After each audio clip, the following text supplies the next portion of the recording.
Hi guys, I want to make this video to show you what you'll need to do for either Tuesday, March the 31st or Thursday, April the 2nd. Okay, so today we're going to be looking at processing your data. So to start off, you will need to have completed your experiment and collected the data necessary for your experiment. So what you see right now in front of my screen should have been data that you have collected already. So you may have done some simple measurements, and I know a lot of you guys had done that. It was really nice to see you guys engaging with a science experiment home. I was really, really happy with that. And so what I've got here is just a sample of data that maybe what one of the students may have collected. And notice some of the notes on here on the side. These were things that happened during the experiment. And so we know what may have happened for certain pieces of data that might be out of the ordinary. Okay, so for instance, if we notice here, this number is a lot smaller than these two. Okay, and we made a note that in trial one here, that we didn't pull it back far enough. Okay, and so it's good. It's a good idea to keep those notes and just keep that here in this section.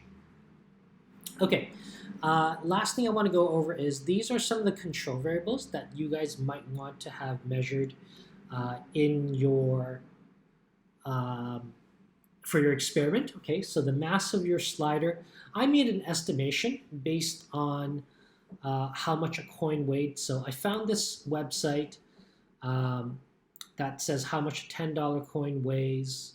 It weighs 11 grams. The $5 coin weighs 13 and a half. $2 coins about 8.5, and a $1 coin about 7 grams. So when I felt my force slider, it felt like it was about the weight of a $1 coin. And so that was what I had written right here. Okay, so the size of your slider, so your dimensions, length, width, and height. The mass of a coin, or sorry, no, this is not the one. I've got too many things open. Let me just close some of these things down. So, some of you guys might have used coins. Some of you guys might have added water. It doesn't really matter, okay? But your data is going to reflect that. So my very first trial was only my force slider. That's why it's only 7 grams. That's what my force slider is, okay? In my second trial, I added 10 grams to it. Okay, so it's the mass of the force slider plus 10 grams or 10 milliliters of water, okay? My second trial, again, is the force slider now plus 20 grams or 20 mils, okay?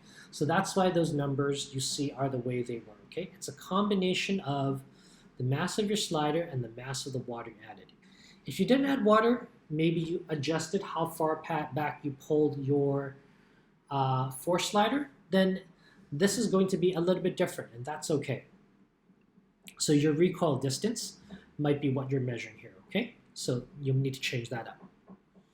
Okay, now this part is about the actual data processing. So let's get started. We're going to copy and paste this in over here, and I'm just going to adjust this a little bit.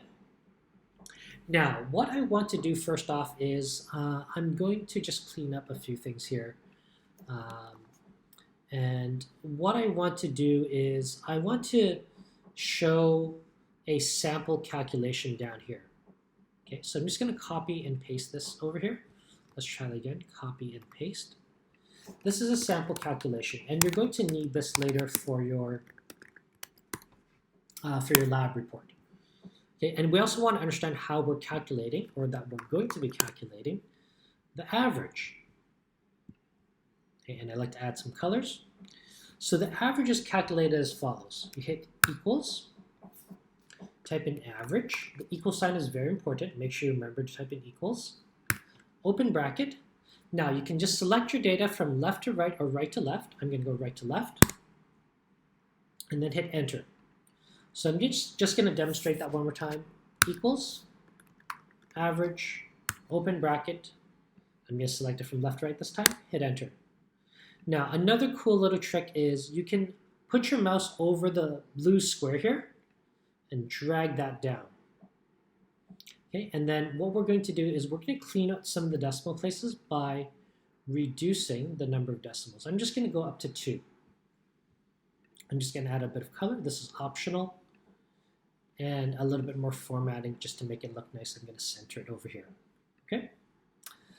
So now what I'm going to do is I don't need this trial data anymore. But before we delete it, because if I delete this, we're going to get an error. So before we delete that, we're going to select our average data, go to Edit, Copy, go back to Edit, Paste Special, Values Only. Okay, now we can actually remove all of this data. And all of this is actually, I'm just going to copy and paste this over rather than deleting that. Okay, and then so I'm just going to get rid of all of this stuff. Oh no, I can't do that, can I? Okay, sorry. I'm just going to undo that. I'm going to put my average over here. Whoops. Copy, paste. Now this is actually the average distance traveled. So I'm just going to glue all of that together. Average distance traveled. Okay, now I don't need any of this anymore. I'm going to delete that. I'm just going to undo my colors. I'm going to unmerge these guys. So you guys might need to unmerge those as well. And I'm just cleaning up my spreadsheet right now, okay? So I don't need that. That's already average distance traveled. I'm going to bring that together up here.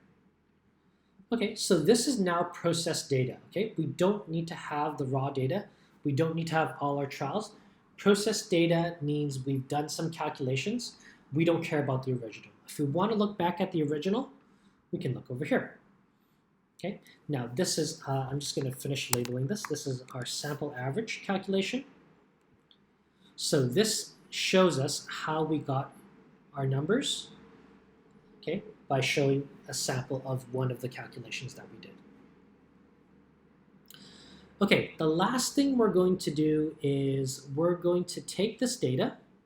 So I don't need to know the independent and dependent variables anymore. That was just labeling, so you guys knew what these things represented, okay? But by now, you should have a really good understanding of that. I'm going to copy and paste that in to my last tab. So if you don't have this tab, you might need to add a sheet, okay, and then you need to create your own sheet. Okay, so I've got a sheet for, just rename that to graph. Okay, and then you'll have a new empty spreadsheet, okay? But I've already done that step. Okay, I'm just going to remove that. You guys don't need to remove that.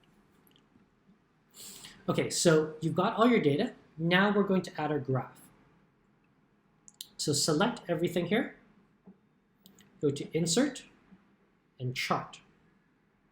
Insert and Chart. Okay, now by default, this is likely on the line chart. So under Setup, check that you're under Setup. Go to Chart Type, and we're going to use the pick down, and we're going to grab the scatter chart, the one with the little dots.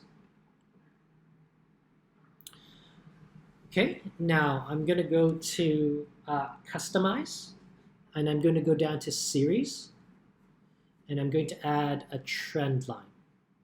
Okay, so I can see a downward trend, and that makes sense. As the mass of my slider increases, the average distance traveled also decreases, okay? Because we already saw with Newton's laws, if you apply the same amount of force but to more mass, you're going to get less acceleration, which means it's going to move a shorter distance. Right, and I'm going to leave it up to you guys to label some of these other things and add things like titles, and you can rearrange this a little bit better as you like. So you guys can think about that. But this is as far as we need to go for today, guys. Okay, so you've calculated averages. I'm just going to make this look a little bit nicer. Okay, so really make it look nice. You can center things, realign things, okay?